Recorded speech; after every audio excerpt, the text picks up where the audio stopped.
We have all seen individuals who can instantly alter the gravity of a room just by walking in. The conversation stops, and people instinctively adjust their posture to meet them. While it looks like an innate trait, this aura of authority is a predictable psychological response that can be triggered through a specific 4-step protocol. To see how this works, identify one high-stakes event on your calendar: a pitch, a difficult negotiation, or a high-pressure meeting. We are going to use that as your testing ground. Social power is not a mysterious inheritance. It is a game of managing human perception and psychological leverage, and it begins with how you occupy space. Step 1 focuses on the physical container. Before you ever speak, your body has already issued a statement about your status. High-status individuals do not exhibit the micro-behaviors of the insecure. They avoid touching their face or neck, and they don't avert their eyes. Instead, they maintain an open, relaxed frame and a direct, steady gaze. You can execute this recalibration immediately. Drop your shoulders, settle your weight, and direct your focus to a single point without darting your eyes. For women, assertive physical cues can sometimes be judged as aggressive. The goal here is not to dominate others, but to project an internal security that makes the question of your authority irrelevant. Because we are social animals, your physical relaxation serves as a powerful signal. It forces the group to unconsciously perceive you as the secure focal point of the environment. Step 2 utilizes a foundational psychological framework from the early 20th century known as the as-if principle. The psychologist William James argued that our physical actions do not just follow our feelings, they create them.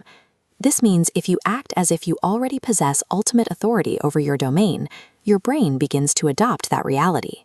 You're rewiring your self-perception from the outside in. Historical figures have used this to secure power where they had none. Take the case of Christopher Columbus, the son of a grocer who secured funding for an impossible voyage by sheer projection. By carrying himself with the absolute entitlement of a nobleman, he essentially forced the Spanish court to treat his manufactured identity as a historical fact. Wearing this mask creates a self-fulfilling prophecy. When you project a high-status persona, others are coerced into treating you according to the rules of that persona. However, entirely faked confidence can feel hollow. Under intense scrutiny, your brain may still leak subtle micro-expressions of doubt that undermine your authority. To ground the persona, Step 3 uses a technique common in professional acting, sourcing a genuine memory of a personal victory to fuel your current state. Think back to a moment when you were undeniably successful, a debate you won, a project you nailed, or a sports victory. Recall exactly how that win felt in your body. As you re-experience that success, you should feel a literal expansion in your chest and a change in your breathing. This authentic emotional anchor fuses with your as-if persona, creating a grounded confidence that is far harder to rattle during a high-stakes encounter. The final step is moving from preparation to execution, avoiding the common trap of over-planning to compensate for insecurity. Thomas Edison was a master of using extreme pressure to guarantee his own success. In the late 1870s, the lighting industry was dominated by gaslight, a dangerous, explosive, and highly corrupt monopoly. Edison chose to fight this by making a bold public claim. He told the press he would light all of New York City with electricity in 5 years, long before he had actually solved the technology. This move created immense financial and reputational pressure. If he failed, his name would be ruined and his funding would vanish. This reflects the psychological effect of what some call barometric pressure in the brain. When stakes are impossibly high, the mind is often forced to abandon distraction and focus with ruthless efficiency. Without this kind of external demand, it is much easier for focus to drift into trivial tasks or endless planning cycles that produce no results. We see the same pattern today. By making massive public promises about reaching Mars, Elon Musk forces his organization to produce at an accelerated rate.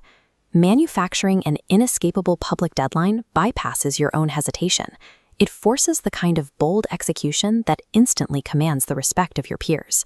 You now have the full sequence: physical calibration, the as-if mindset, emotional anchoring, and the drive of high-pressure action. Recall that upcoming high-stakes event you selected at the start. Right before you step through those doors, drop your shoulders, anchor yourself in your past success, assume the role you have prepared for, and embrace the pressure of the moment.